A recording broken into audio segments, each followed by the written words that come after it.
प्रिय छात्रों, RBM classes में आपका स्वागत है। आज हम एनसीईआरटी फिजिक्स के लिए अवतल दर्पण द्वारा प्रतिबिंब का बनना का अध्ययन करेंगे। इससे पहले वाली वीडियो में हम जो भी पढ़े हैं आप लोग उसका अध्ययन कर लीजिए। तो अगर आप लोग उसका अध्ययन किए रहेंगे तो ये वाला आसानी से समझ में आएगा। अगर नहीं भी किए हैं तब भी हम इसको प्रयास करेंगे कि पूरा ये समझ में आ जाए। तो आज हम अवतल दर्पण द्वारा प्रतिबिंब का बनना मतलब अवतल दर्पण से प्रतिबिंब बनता कैसे है उसका अध्ययन करेंगे। एक वीडियो जो दर्पण सूत्र था उसमें हम बताए थे कि इसका अध्ययन आप लोग कर लीजिए, तो आप लोग किए तो होंगे नहीं, इसलिए हम क्या कर रहे हैं कि इसका एक वीडियो ही बना देते हैं कि आप लोग इसका अध्ययन आसानी से कर लें, क्योंकि ये बहुत ही इम्पोर्टेंट है। आगे जाएंगे जब हम तो हर जगह इसका उपयोग मिलेगा। अगर ये नहीं पढ़े रहेंगे तो हमें कॉन्सेप्ट जो है वो क्लियर नहीं होगा, पूरा मतलब समझ में नहीं आएगा कि ये कैसे हो गया वो कैसे हो गया। अगर आप लोग इसको पढ़ लेते हैं तो आगे जो भी हम पढ़ेंगे, चाहे दूरदर्शी हो, सूक्ष्मदर्शी हो, चाहे मानव नेत्र हो, वो सब बहुत आसानी से समझ में आएगा। तो अवतल दर्पण द्वारा प्रतिबिंब का बनना आज हम अध्ययन करेंगे। इसमें जो है अवतल दर्पण में 6 स्थिति होती है जब प्रतिबिंब बनता है। मतलब अवतल दर्पण के सामने 6 स्थिति है। वो जो 6 स्थिति है उन 6 स्थिति पर हम अलग अलग छवों पर यानी कि अलग अलग 6 स्थितियों पर जब हम प्रतिबिंब रखते हैं तो जब हम अलग अलग 6 स्थितियों पर वस्तु रखते हैं तो हमें अलग अलग 6 स्थितियों पर प्रतिबिंब प्राप्त होता है। तो वो पहले हम ये देखते हैं कि वो अलग अलग 6 स्थितियाँ क्या हैं, उसके बाद हम बारी बारी से छवों का अध्ययन करेंगे। तो पहले हम वो 6 स्थितियाँ देख लेते हैं। देखिए अवतल दर्पण है, वो 6 स्थितियाँ क्या हैं। ये अवतल दर्पण है, देख लीजिए, ये ध्रुव है, ये एफ है, ये सी है और ये अनंत है। इसका साइन सिंबल आप लोग जानते ही होंगे, ये अनंत का साइन है, सिंबल है। तो अब देखिए 6 स्थितियाँ कौन है। पहला स्थिति ये अनंत है, पहली स्थिति अनंत है। तो ऐसे रहेगा कि जब वस्तु अनंत पर हो तब प्रतिबिंब कहाँ बनेगा, तो ये पहला हो गया। दूसरा स्थिति रहेगा अनंत और वक्रता केंद्र के बीच में कहीं पर भी, ये अनंत और ये वक्रता केंद्र इसके बीच में यहाँ कहीं पर भी रख दिया जाए, ये दूसरी स्थिति है। यानी कि जब वस्तु अनंत और वक्रता केंद्र के बीच में कहीं पर रखी हो, ये 2 हो गया। तीसरा जो स्थिति है ये वक्रता केंद्र है, तीसरा स्थिति वक्रता केंद्र है, यानी कि ऐसे लिखा रहेगा कि जब वस्तु वक्रता केंद्र पर रखी हो। चौथा स्थिति वक्रता केंद्र और फोकस के बीच में कहीं पर भी रखा हो, ये चौथा स्थिति हो गया। पांचवा जो स्थिति है ये मुख्य फोकस पर रखी रहेगी वस्तु, ये पांचवा हो गया। छठवां जो है वो मुख्य फोकस और ध्रुव के बीच में कहीं पर। तो ये तो सिंपल था, 6 स्थितियाँ, इसको समझ लीजिए ध्यान से। एक चीज़ और बता देते हैं कि पहले जो है इसको क्या नाम विस्तार से अध्ययन करेंगे, उसके बाद हम एक ट्रिक बताएंगे शॉर्टकट में, ऐसे एक ही चित्र बनाएंगे और पूरा आसानी से एकदम से जितना कॉन्सेप्ट है सब क्लियर हो जाएगा। तो पहले हमें विस्तार से अध्ययन करना पड़ेगा तभी वो वाला समझ में आएगा। तो पहले हम इसका विस्तार से अध्ययन कर लेते हैं। तो 6 स्थितियाँ एक बार फिर से देख लीजिए। ये अनंत है, इसमें ऐसे लिखा रहेगा, पहला नंबर जब वस्तु अनंत पर रखी हो। दूसरा नंबर जब वस्तु अनंत और वक्रता केंद्र के बीच में कहीं पर रखी हो, ये बीच वाला कहीं पर भी रखा हो, चाहे यहाँ चाहे यहाँ चाहे यहाँ चाहे जहाँ, प्रतिबिंब वहीं बनता है। 2 हो गया। तीसरा नंबर है जब वस्तु वक्रता केंद्र पर रखी हो यानी कि सी पर रखी हो, ये तीसरा हो गया।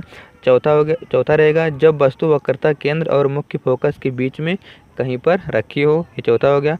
पाँचवां वाला है कि मुख्य फोकस पर रखी हो जब वस्तु, ये 5वां हो गया। 6वां वाला है मुख्य फोकस और ध्रुव के बीच में कहीं पर रखी हो।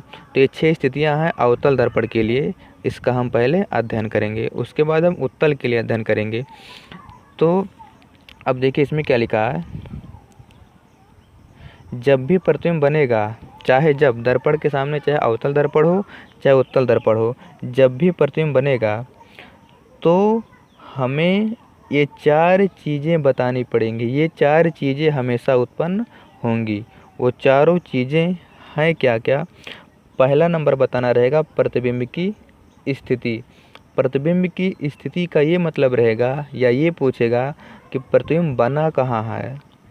मतलब प्रतिबिंब दर्पण के आगे बना है या दर्पण के पीछे बना है, और भी बहुत सी चीज़ें हैं। इसका मतलब ये भी है कि दर्पण मुख्य फोकस पर बना है या वक्रता केंद्र पर बना है या मुख्य फोकस और वक्रता के बीच में बना है या अनंत पर बना है। यानी कि जो 6 स्थितियाँ थी उन 6 स्थितियों में कहीं पर भी प्रतिबिंब बन सकता है। तो प्रतिबिंब की स्थिति का ये मतलब रहेगा। प्रतिबिंब की प्रकृति का ये मतलब रहेगा कि प्रतिबिंब आभासी है कि वास्तविक है। तो ये जो है ये आसानी से समझ में आ जाएगा कि प्रतिबिंब आभासी है कि वास्तविक है। अगर डाट डाट करके बना रहेगा तो आभासी रहेगा, और अगर डाट डाट करके नहीं बना रहेगा, डायरेक्ट बना रहेगा, तो वो वास्तविक रहेगा। और प्रतिबिंब का विन्यास का मतलब रहेगा प्रतिबिंब उल्टा है कि सीधा है। तो उल्टा सीधा कैसे पता चलेगा? मुख्य अक्ष तो मालूम ही है। अगर मुख्य अक्ष के ऊपर बनता है प्रतिबिंब, मुख्य अक्ष के ऊपर, तो सीधा माना जाएगा, और अगर मुख्य अक्ष के नीचे बनता है तो उल्टा प्रतिबिंब माना जाएगा। उसके बाद प्रतिबिंब का आकार। प्रतिबिंब का आकार का मतलब रहेगा कि प्रतिबिंब छोटा है वस्तु के अपेक्षा, या बड़ा है वस्तु के अपेक्षा, या बराबर है। मतलब जो प्रतिबिंब बना है वो वस्तु से छोटा है या बड़ा है या बराबर है। तो इन चारों चीज़ों का, ये चारों चीज़ें बतानी पड़ेंगी। एक चीज़ और इम्पोर्टेंट है, बता देते हैं कि देखिए, जब भी प्रतिबिंब वास्तविक बनेगा तो उल्टा बनेगा। रट लीजिए, इसको याद कर लीजिए हमेशा।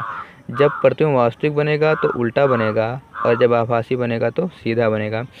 यानी कि जब नीचे बनेगा प्रतिबिंब मुख्य अक्ष के तो उल्टा रहेगा। यानी कि हमेशा जब प्रतिबिंब वास्तविक बनेगा तो नीचे ही बनेगा, वो कभी मुख्य अक्ष के ऊपर नहीं जाएगा। देखिए ये मुख्य अक्ष है, मुख्य अक्ष के नीचे ही रहेगा। अगर वास्तविक बना है तो वो नीचे ही रहेगा, तभी तो उल्टा माना जाएगा। और जब आभासी रहेगा तो वो सीधा ही बनेगा। ये सब छोटी छोटी चीज़ें जब याद रखेंगे तो फिजिक्स बहुत आसान हो जाएगा। अगर नीचे बना तो वास्तविक, और वास्तविक है तो हाँ सही है, अगर नीचे तो वास्तविक, वास्तविक तो उल्टा, अगर ऊपर तो आभासी, आभासी है तो सीधा है। तो अब हम जो 6 स्थितियां हैं उनमें से पहली स्थिति का पहले हम अध्ययन करते हैं। तो जो पहली स्थिति है ये है उसका फिगर, ये कि जब वस्तु अनंत पर रखी हो।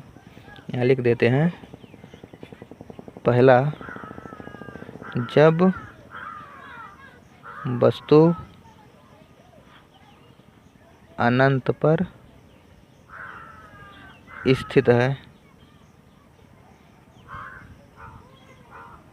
ये पहला है। प्रश्न देखिए ऐसे आएगा कि जब वस्तु अनंत पर स्थित है तब उसका किरण आरेख बनाइए, और प्रतिबिंब की स्थिति, यानी कि ये चारों चीज़, प्रतिबिंब की स्थिति, प्रतिबिंब की प्रकृति, प्रतिबिंब का विन्यास तथा प्रतिबिंब का आकार बताइए। यानी कि करना क्या रहेगा कि ये चित्र बना देना रहेगा, और यहाँ पर कहाँ पर बना है ये दर्शा देना है, लिख देना है। तभी उसको लिख देते हैं हम। लिखना क्या, अभी चित्र से ही वो समझ में आ जाएगा। तो देखिए इसमें, जब वस्तु अनंत पर हो, अनंत का मतलब बहुत दूर हो, ये एफ है, यहाँ कहीं सी होगा, और ये क्या है, अनंत है। तो ये वस्तु अनंत पर कहीं बहुत दूर रखा है। तो एक चीज़ और समझ लीजिए कि जब भी अनंत से कोई किरणें आएंगी तो मुख्य अक्ष के समांतर मानी जाती हैं। ठीक, अनंत से आने वाली किरणें मुख्य अक्ष के समांतर मानी जाती हैं। और ये पहले से मालूम है कि अगर कोई किरण मुख्य अक्ष के समांतर है तो दर्पण से परावर्तन के पश्चात मुख्य फोकस पर आकर के मिलती है, यानी कि यह पर आकर के मिलती है। तो इससे स्पष्ट हो गया कि जब भी कोई वस्तु अनंत पर रखी रहेगी तो उसका प्रतिबिंब कहाँ बनेगा, मुख्य फोकस पर बनेगा। अच्छा, प्रतिबिंब कैसे बनता है? ये जो किरणें, बहुत सारी किरणें आकर के जहाँ पर मिलती हैं वस्तु से जो 2-3 किरणें या बहुत सारी किरणें जो होती हैं वो आ करके दर्पण से परावर्तन के पश्चात जिस बिंदु पर मिलती हैं वहीं पर उसका प्रतिबिंब बन जाता है। यानी कि इसका प्रतिबिंब कहाँ बना, मुख्य फोकस पर।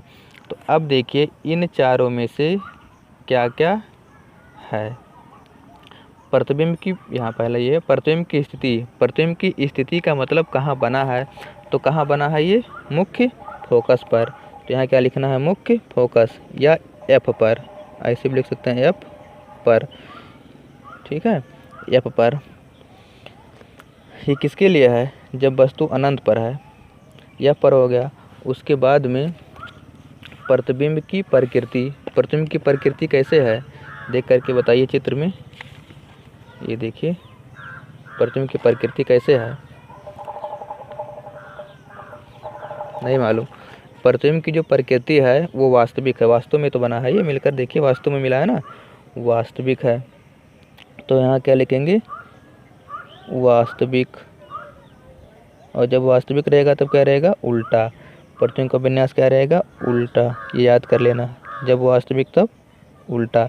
अगर याद करेंगे तो इसमें न्यूमेरिकल में भी काम आएगा ये वास्तविक और उल्टा वाला। चिन्ह उसमें धन लिया जाएगा कि ऋण लिया जाएगा, उसमें देखा जाता है। प्रतिबिंब का आकार क्या है, बहुत छोटा है ना, बिंदु आकार का। यहाँ देखिए छोटा सा तो है अत्यंत, तो यहाँ लिखेंगे अत्यधिक छोटा या बिंदु आकार का, अत्यधिक छोटा, चाहे बिंदु आकार का लिख देते हैं, बिंदु आकार का। तो ये हो गया जब वस्तु अनंत पर रखी थी तब। तो ये चित्र याद कर लीजिए। याद क्या करना है, जब अनंत पर रहेगी कोई किरण तो मुख्य फोकस से होकर जाती है, ये समझ लीजिए, फिर याद हो जाएगा अपने आप।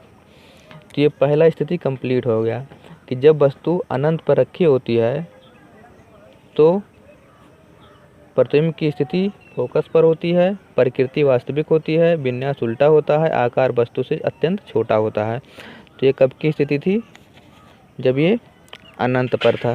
तो यहाँ लिख देते हैं अनंत पर, अनंत पर। ठीक, पहला हो गया। उसके बाद दूसरा वाला, अब दूसरा जो है, दूसरा कहाँ रखा जाएगा देख लीजिए। पहले इसमें जो भी दिखाए थे कहाँ रखा जाएगा, ये अनंत और वक्रता केंद्र के बीच में कहीं पर।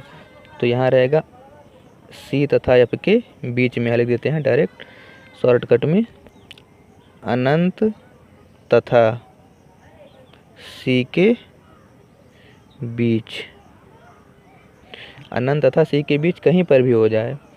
अब देखिए इसके लिए दूसरा फिगर है, पहले फिगर को समझिए, उसके बाद हम इसमें लिखते हैं। इधर से उल्टा है, सॉरी। ये देखिए ये ध्रुव है, ये मुख्य फोकस है, ये वक्रता केंद्र है, ये उससे अधिक दूरी पर। अनंत यहाँ पीछे रहेगा, यहाँ कहीं पर अनंत रहेगा, ये अनंत है और ये वक्रता केंद्र है। तो वक्रता केंद्र और अनंत के बीच में कहीं पर ये वस्तु ए बी रखा है।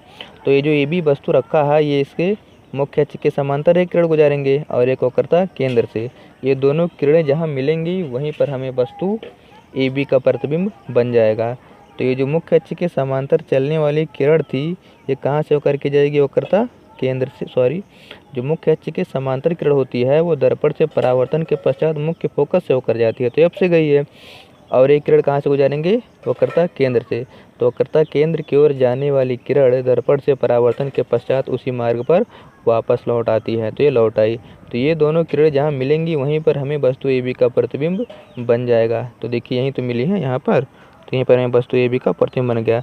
अब अगर मुख्य अक्ष के नीचे बना है तो उल्टा है, यानी कि उल्टा है। तो हमें अब ये पता चल गया। अब हम इसको लिख सकते हैं कि कौन क्या बना है। तो देखिए इसमें पहला नंबर क्या है, प्रतिबिंब की स्थिति। स्थिति कहाँ बना है, देखिए कहाँ बना है, ये बना है सी तथा एफ के बीच में, सी तथा एफ के बीच में। तो यहाँ लिख देते हैं हम एफ तथा सी के बीच, एफ तथा सी के बीच। प्रतिबिंब की प्रकृति कैसे है, वास्तविक है, नीचे है तो वास्तविक, वास्तविक उल्टा रहेगा। अगर वास्तविक है तो देख लीजिए चित्र में भी ये उल्टा ही नीचे है, उल्टा। उसके बाद प्रतिबिंब का आकार कैसा है, देखिए वस्तु से छोटा है या बड़ा, क्या है वस्तु से छोटा, तो यहाँ क्या लिख देंगे, छोटा। ठीक, तो इस प्रकार से दूसरा वाला भी हो गया, अनंत तथा वक्रता केंद्र के बीच में कहीं पर जब था। अब हमें तीसरा वाला पढ़ना है कि जब वस्तु वक्रता केंद्र पर हो, यानी कि सी पर हो। तो यहाँ पे क्या लिखना है, सी पर, सी माने वक्रता केंद्र। तो जब वस्तु सी पर है तब अब की बार हमें पढ़ना है। तो देखिए सी पर है, तो सी के लिए पहले चित्र देखिए, यह है सी वाला चित्र। देखिए इसको, यह अवतल दर्पण, ये ध्रुव और ये मुख्य फोकस, और ये सी, ये मुख्य फोकस है और ये सी है। आपकी सी पर वस्तु रखा गया ए बी, तो कहाँ से गुजारेंगे? देखिए आपकी सी से नहीं गुजारेंगे, क्योंकि सी से कहाँ गुजार पाएंगे, सी पर ही तो वस्तु है। पिछली बार सी से गुजारे थे, क्योंकि सी क्या था, देखिए इसमें, क्योंकि सी आगे था तो मुख्य अक्ष के समांतर और सी से यानी वक्रता केंद्र से होकर जाने वाली किरण जहाँ से गए तो प्रतिबिंब बना था। लेकिन अब कैसे नहीं गुजारना है, एक तो मुख्य अक्ष के समांतर गुजारेंगे ही और एक एफ से गुजारेंगे। ये दोनों किरणें जहाँ मिलेंगी वहीं पर प्रतिबिंब बन जाएगा। और ये तो प्रकाश का परावर्तन का नियम है, ये बिना नियम के, मतलब चाहे जहाँ से जाएगा तो दर्पण से टकराएगा, टकराने के बाद उसी मार्ग पर वापस लौट आएगा। इन्हीं दोनों किरणों से प्रतिबिंब बन जाएगा, इसको चाहे गुजारिए चाहे मत गुजारिए। तो देखिए मुख्य अक्ष के समांतर चलने वाली किरण कहाँ से जाएगी, एफ से होकर के जाएगी, तो ये एफ से होकर के गई है। उसके बाद में ये तो प्रकाश का परावर्तन है, गई, और यहाँ आई बना, यहाँ आर बना, ये अभिलंब है, तो ये भी ऐसे गई। ये देखिए एफ से होकर के जाने वाली किरण, अगर कोई किरण एफ से होकर के जाती है तो दर्पण से परावर्तन के पश्चात कहाँ से होकर जाएगी, इसको पहले बता चुके हैं, ये मुख्य अक्ष के समांतर हो जाएगी। तो ये और ये दोनों जहाँ मिलेंगी वहीं पर हमें प्रतिबिंब बन जाएगा। तो यहीं पर तो बना है, ये वस्तु था, ये प्रतिबिंब है, तो इसका प्रतिबिंब ये बन गया।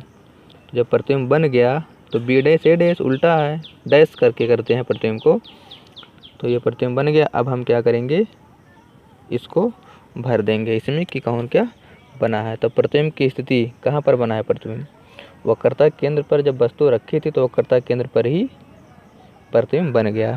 तो यहाँ पर रखेंगे सी पर, यानी कि जब सी पर वस्तु रखेंगे तो सी पर ही प्रतिबिंब बन जाएगा। उसके बाद में प्रतिबिंब की प्रकृति क्या है, देखिए आभासी नहीं है, वास्तविक, वास्तव में तो मिल रहा है, तो यहाँ पर क्या लिखेंगे, वास्तविक, वास्तविक लिख दिए। उसके बाद वास्तविक है तो उल्टा, उल्टा लिख दिए। और ये क्या है, आकार इसका कैसे है, देखिए जितना बड़ा वस्तु था उतना बड़ा प्रतिबिंब है, क्या क्या क्या करेंगे, बराबर करेंगे, तो ये बराबर हो गया। तो 3 स्थितियों का अध्ययन हम कर चुके हैं। ये वाला अगर समझ में नहीं आया तो वीडियो को एक बार फिर से देख लेना और इसको समझ लेना परम आवश्यक है, क्योंकि आगे अभी बताए हैं कि आगे जो भी आएगा इसी पर पूरा आधारित है। तो अब हम जो है अगली वीडियो में आगे का जो 3 स्थिति बचा है उसको हम अगली वीडियो में अध्ययन करेंगे। उसके बाद हम उत्तल वाले का अध्ययन करेंगे। एक चीज़ फिर से देखिए, अभी तक हमने जितना भी प्रतिबिंब पढ़ा अवतल के लिए वो सब वास्तविक है, देखिए सब वास्तविक आ रहा है। तो उत्तल में जो है अवतल में जो है 5 स्थितियों पर वास्तविक होता है और उल्टा होता है। देखिए अनंत पर, वक्रता केंद्र अनंत के बीच में, वक्रता केंद्र पर, वक्रता केंद्र और फोकस के बीच में, और ये मुख्य फोकस पर, इन 5 पर जब वस्तु रखी जाएगी तो वास्तविक ही रहेगा और उल्टा रहेगा। लेकिन एक स्थिति होती है जब वस्तु सी और पी के बीच में, यानी कि मुख्य फोकस और ध्रुव के बीच में रखी जाती है, तब आभासी पीछे जाकर के बन जाता है, और जब आभासी बनता है तो सीधा बन जाता है। केवल एक ही स्थिति है जब प्रतिबिंब आभासी बनता है, कब, किसके लिए, अवतल दर्पण के लिए। तो इसको जब पूरा हो जाएगा बाकी तीनों का तो एक बार इसको फिर से और बताएंगे अच्छे से।